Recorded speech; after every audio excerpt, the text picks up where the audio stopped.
हमने दो चीजें देखी है कि सोफिस्ट के अनुसार पर्टिकुलर्स आर रियल। पर्टिकुलर्स जिसके आधार पे वो कहते हैं परसेप्शन के आधार पे हम पर्टिकुलर्स को रियल मानते हैं। इन शॉर्ट, ये एग्जांपल अगर दे हम, table, chair, any object which can be perceived on the grounds of sensory experiences shall be accepted as a real। ये कौन कहते आया है? सोफिस्ट। हमने देखा इस क्लेम को सॉक्रेट्स मानते नहीं है। वो कहते हैं only the concepts are real. ये कंसेप्ट ही है जिसके आधार पे जो परमानेंट है। ओके, एग्जाम्पल है काउनेस। जैसे मैंने बोर्ड का कहा ना, भले हम किसी स्पेसिफिक बोर्ड को रेफर नहीं कर रहे थे, लेकिन जैसे ही व्हाइट बोर्ड का हमने, हमारे माइंड में कुछ स्पेसिफिक पर्टिकुलर कंसेप्ट आया ना, जिसके आधार पे हमने क्या कहा, okay I understand what the white board means and this is how Socrates says कि only this is universally true, जो कि हमने थोड़ी देर पहले देखा। Now obviously Plato being a student of the Socrates will move in this direction, but इसके और दो एट्रीब्यूट्स है कि ये क्या एक्सप्लेन कर रहा है, तो बीइंगनेस एक्सप्लेन कर रहा है। क्या है, व्हाट इज, ये कौन एक्सप्लेन कर रहा है? Socrates, that is being. And what sophist are trying to explain is becoming. Socrates, sophist क्या एक्सप्लेन करने की कोशिश कर रहे हैं कि बिकमिंग, क्या बन क्या रहा है, जो चेंज। यानी देखो ना, अभी टेबल कुछ दिनों बाद शायद चेयर भी बन सकता है, चेयर कुछ दिनों बाद कुछ और बन सकता है। यानी the object which is changing, specifically all the sensory experiences we can say they are not contingent, जिसको ये वेस्टर्न फिलोसॉफी में हम ऐसा कह सकते हैं, they are variable in nature. all the experiences which we have been gaining through the sensory knowledge is acceptable only as a variable, so they cannot be considered as a valid, है ना। तो जो भी senses के एक आधार पे knowledge gain हो रहा है, हम उसको वैलिड नहीं कह सकते। So they are invariable, so they has to be variable all the time.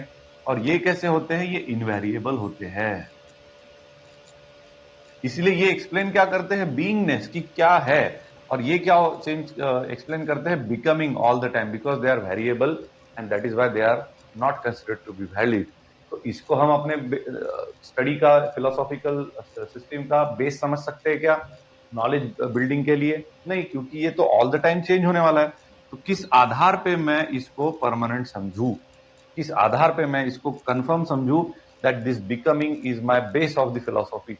इसलिए इसको डिनाई करना जरूरी हो गया था और कंसेप्ट को एक्सेप्ट करना मैंडेटरी बन चुका था प्लेटो के लिए। लेकिन Plato was trying hard to establish something that I want to reconcile this trend. हमें इसे रिकंसाइल करना पड़ेगा कहीं ना कहीं पे। इन दोनों में जो मिसिंग गैप है वो कहीं ना कहीं पे हमको इस्टेब्लिश करनी पड़ेगी। अदरवाइज हम ये तो देखते हैं डे टू डे लाइफ में, बिकॉज सेंसरी एक्सपीरियंसेस के आधार पे हम इसको कभी डिनाई ही नहीं कर पाएंगे, है ना। लेकिन हम ये भी नहीं कह सकते कि ये नॉलेज हो सकता है परमानेंट, बिकॉज बीइंग अ शिष्य और the student of the Socrates, he is about to support the concept only because even he know कि रीजन के आधार पे अगर देखा जाए तो कंसेप्ट ही परमानेंट एंटिटी होती है जो इनवेरिएबल होता है, जो हमारे बीइंगनेस को रेफर करता है। इसीलिए the Plato was considered to be the reconciler of this two opposite trends going in during those days in the philosophical dimensions.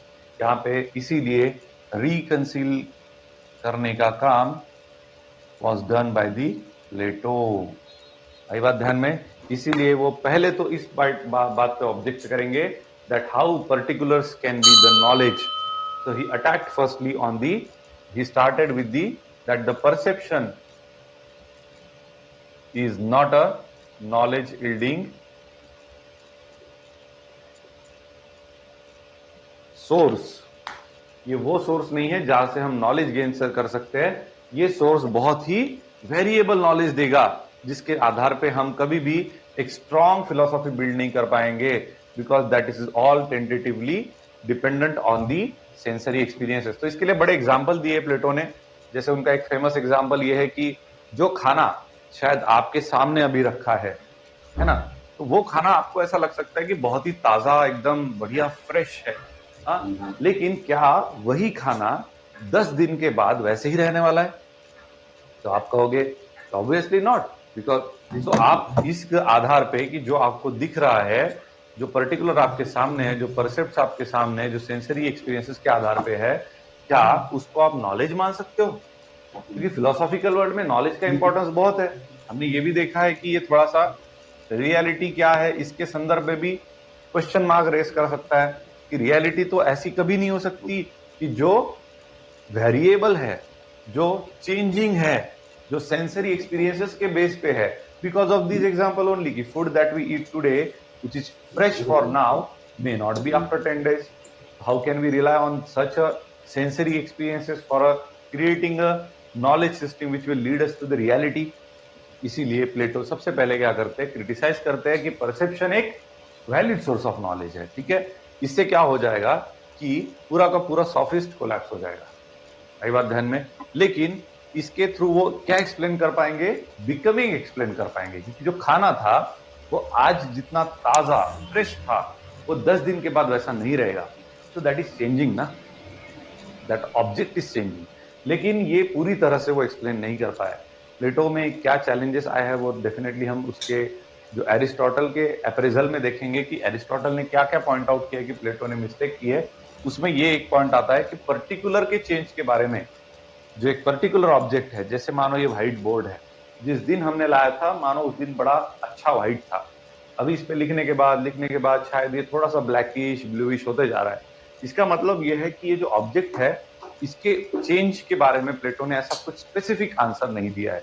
और एक जो प्लेटो की फिलोसॉफी में चैलेंज है वो ये है कि इन दोनों में जो कनेक्शन होना चाहिए वो शब्द में, जो उसको हम कहते हैं ना डेफिनेशन के तौर पे, प्लेटो नहीं एक्सप्लेन कर पाए, क्योंकि कहीं ना कहीं उनको चैलेंज फेस हुआ है इन दोनों में जो एक कनेक्शन बैठना चाहिए इस्टेब्लिश करने के लिए। और इसी के वजह से आप देखोगे कि ये जो पार्ट है, जो नेसेसरीली यहाँ पे हम हाईलाइट कर सकते हैं कि इन दोनों में लिंक क्या है, बिकमिंग एंड बीइंग में ये जो पार्ट है जो मिसिंग लग सकता है, इसको प्लेटो किसके आधार पे एक्सप्लेन करेंगे? मेटाफर्स के आधार पे। मेटाफर यानी स्पेसिफिकली, नहीं क्या आप एग्जाम्पल देते हैं ना कि ऐसे रिलेटेबल कोई ये मेटाफर्स को हम ये मन धड़क कहानियां भी नहीं कह सकते, बट एक ऐसा एग्जाम्पल देना जिससे आप रिलेट कर लो। ठीक है, जैसे गौतम बुद्धा भी एक्सप्लेन करते हैं with the help of example, as he can not articulate in the form of words. नहीं क्या आपने वो एग्जाम्पल देखा होगा कि व्हाट इज निर्वाणा?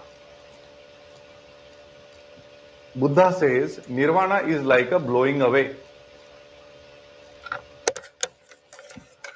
जैसे कैंडल का जो लाइट होता है, कैंडल का जो फ्लेम होता है, जिस प्रकार से वो फ्लेम जब बुझ जाता है, जब वो उड़ जाता है, लाइक ब्लो अवे हो जाता है, उस समय में फ्लेम जाता कहां पे है?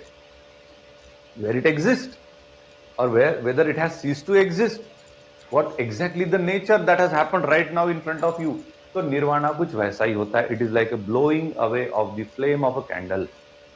आई बात समझ में? लेकिन अगर आपको पूछा जाए कि निर्वाणा का डेफिनेशन दो, तो it's very difficult to give. Like liberation के बाद जो आनंद महसूस होता है, according to Shankaracharya, when the self completely liberates from all the sources of bondage, then the form of experience, जो एक हैप्पीनेस होता है सच्चिदानंद का, वो आर्टिकुलेट करना बहुत ही नेक्स्ट टू इम्पॉसिबल शंकराचार्य भी मानते हैं।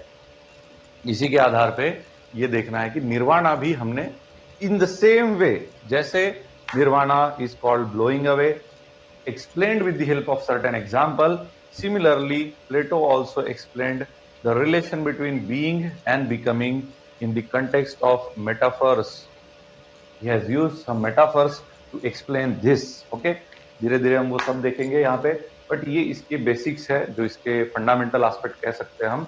Okay, now as he has denied the perception as a valid source of our knowledge, because it will never lead to the permanent reality, as whatever the sensory experiences that through which you are getting the knowledge as a perception is a variable in nature, it is not a contingent जिसको हम permanent मान सकते हैं, so it is not a valid। ये पहला part हो गया ना। डेफिनेटली ये दोनों के रिकंसिलिएशन के लिए प्लेटो लेके आते हैं theory of ideas. Ideas exactly क्या होते हैं? तो जैसे हमने अभी बात की है कि